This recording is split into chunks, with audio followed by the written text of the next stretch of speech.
Hello, welcome to the MyClayCo studio. My name is Tegan and today we are going to be doing the watercolor technique on polymer clay. Now, ironically, we're going to be using acrylic paints today to do this, but it will give you a really pretty effect that kind of mimics the look of a watercolor painting.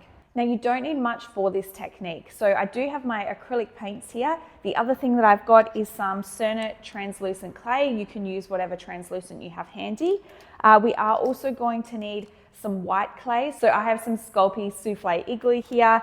And the last thing that we're going to need is a base color clay. So I have this beautiful color here that I have mixed up. It's a mixture of all of the greens, turquoises, peacock pearl that I could find around the place. And I think it's going to make a really nice base color. With your base color, I think it does look best if you have a bit of a contrasting color. So you will see this technique done a bit with black clay, but I do like to just bring some color into it. So let's get started. Okay, so we've got our clay here that we are going to use for the base of this watercolor technique. So what I'm going to do, I've got these two sheets here. I have run them through on our MyClayCo Atlas pasta machine on setting 1, which is about a couple of millimeters thick for both of these. Just going to lay that down. Now, when you do this, you just want to make sure that you don't have any air pockets underneath. Otherwise, we're going to end up with air bubbles in our clay. And we'll just smooth that one there. And now I'm just going to trim off the sides here. Cool. And we have our base. And then with this one now, I am just going to go run this through my pasta machine. I will be back in a moment. So I've just run this through the pasta machine again on number 1. So again, the two of them together are a couple of millimeters thick, and you can see that there are no air bubbles in there, which is lovely. So we are just going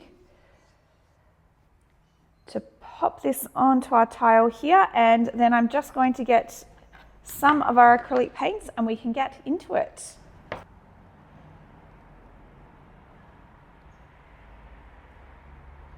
Okay, so that one is our cobalt turquoise. We then have the iron-like medium purple. Whoop. It's a big blob. And then we've got metallic silver. So I thought these would be a nice mix of colors for us to play with today. So next up, we are going to need paintbrushes. Now, if you don't have paintbrushes, that is totally fine. You can actually just do this by dipping your finger in and kind of finger painting. But I do like it with the paintbrushes, how it does give it kind of like, I guess, a streaky paintbrush watercolor effect. I think it does add to it, and you can see the paintbrushes that I've chosen. I haven't gone for, you know, really soft streak free kind of paintbrushes. I've gone for the ones that are going to give us a bit of texture. So all that we are going to do, we'll start with our first color. So I'll start with this turquoise one, and we're essentially just going to be putting little streaks of it on here, and you just go wherever you like. I definitely recommend not doing this thick, so just do little thin strokes because it just means that your drying time is going to be less. So pretty much if you're just doing like a thin coat of this paint, it dries, you know, within a couple of minutes, which for someone like me who is quite impatient and just wants to see the results, is good.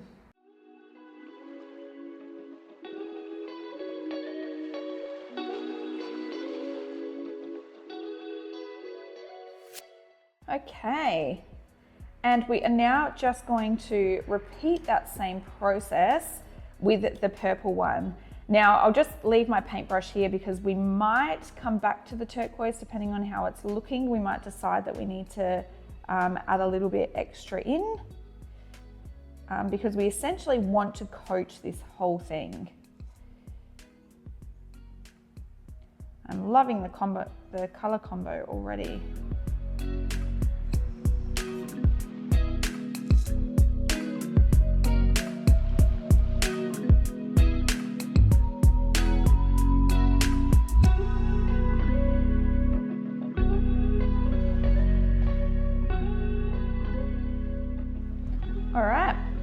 onto the silver.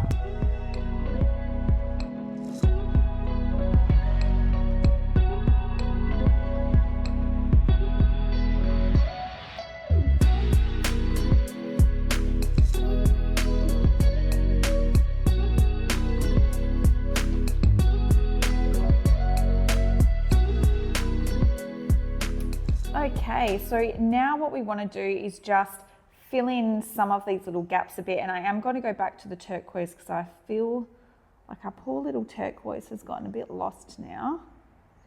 So let's pop a little bit more of that turquoise back in.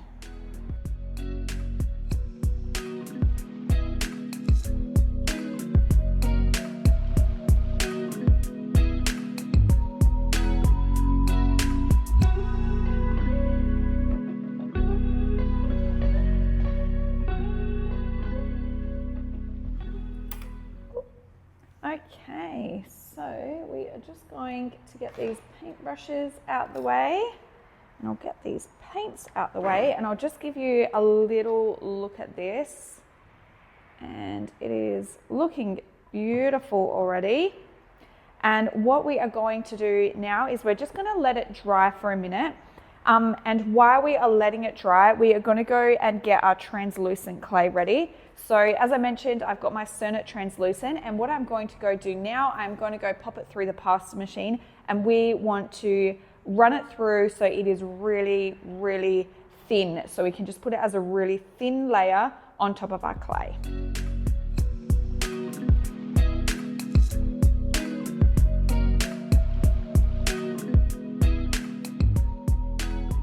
Okay, we are back, and our paint is now dry, which is excellent. And what we are going to do now is we are just going to pop that thin translucent clay that we've done up over our painted clay here.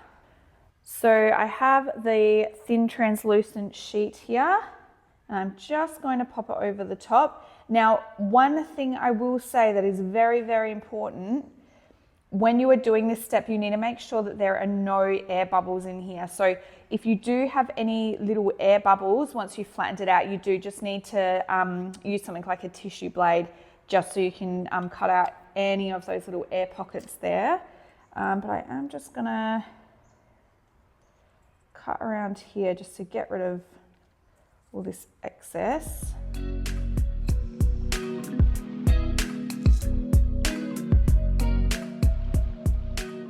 Now, one thing that I didn't mention before I started doing this, you can also, if you wanted to, you could add a little, some spots of mica through there, or you can put metallic leaf on there. You do want to do that before you put down the translucent sheet though.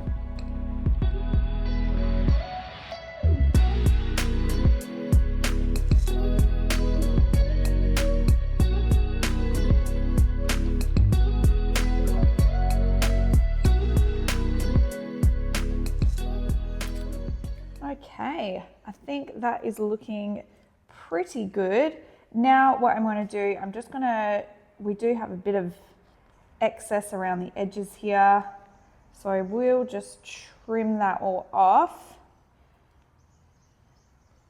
to be used for another day as scraps. And then what I'm going to do, I'm just going to pick our sheet back up, and I'm actually going to go and run this all through the pasta machine so we can get it nice and thin and ready for our next step.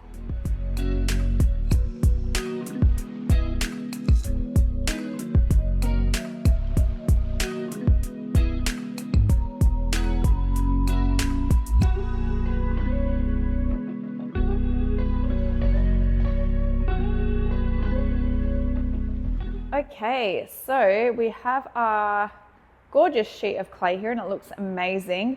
I did have a little bit of Sculpey paint here where I've obviously sliced out that air bubble, but that does not matter. We'll pop you there so you're all ready to go. And I also have here just a sheet of clay. Now, in the next step, you don't need to have a piece of base clay. I like having a piece of base clay just because I guess when we are doing this technique, if there are any gaps, which there shouldn't be, it just will catch those gaps. But the other thing I like is that you end up with a uniform color on the back, because sometimes you can find that because we've got the white and the turquoise kind of color, bits can creep through in the back, and this will just give it a nice even color. So what we are going to do is we're just going to take our watercolor bit here, and we're just going to start ripping up little bits.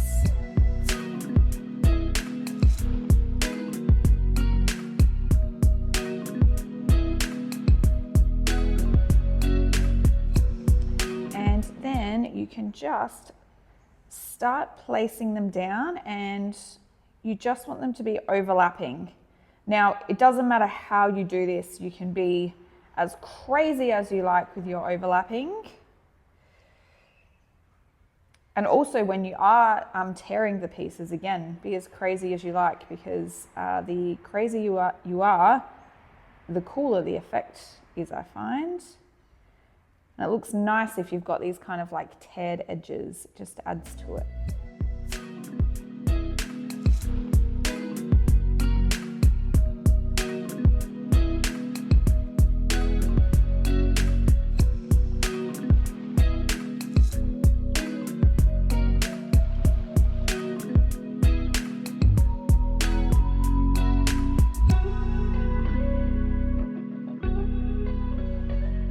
Okay, so we are pretty much done. I am just going to chop off this end here, and all of our scrap bits here and the leftover watercolor bit, we can save that and use it for another project. But what you just want to do now is just have a look at your piece and see if there are any spots there that you think you need to mix it up a little bit. So I've got a bit here where I've got quite a few white pieces. There are obviously a few end bits there, so I'm just going to lay these over the top just to change that up a little bit. I think I've got a little piece here, and might also just pop a bit over here, and we will put our last little bit here. I'm just going to gently roll my roller over this so that we can get it to all come together. And already you can start to see how that turquoise is kind of coming out the back of the clay there, and it's already starting to give you that amazing effect that we're after. Okay, so I'm going to go run this through the pasta machine now. If you don't have a pasta machine, it's totally fine. All of these steps you can do just using your roller. But of course, I like to take the hard work out of it, and I am going to go pop it through the pasta machine.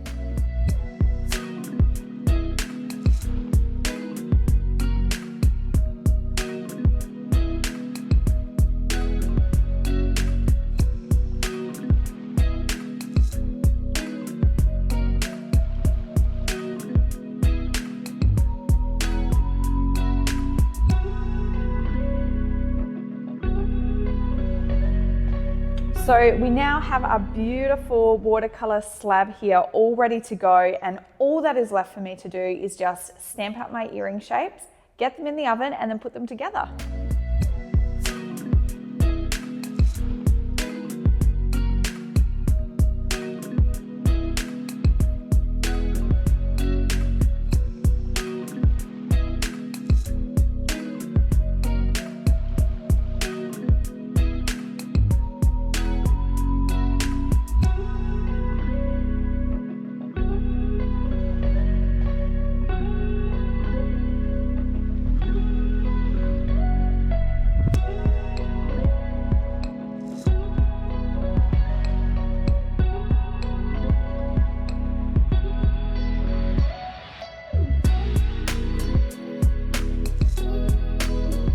So our pieces are all out the oven and they look amazing. Now, one thing you will notice is that the paint, particularly the purple paint, has changed color as it's baked. So I think this is a good reminder that if you are wanting to have a specific color palette, then it is a good idea just to do some swatches beforehand and bake them so that you know exactly what colors you're going to end up with. I'm still super happy. I think it looks amazing and I can't wait to put these together.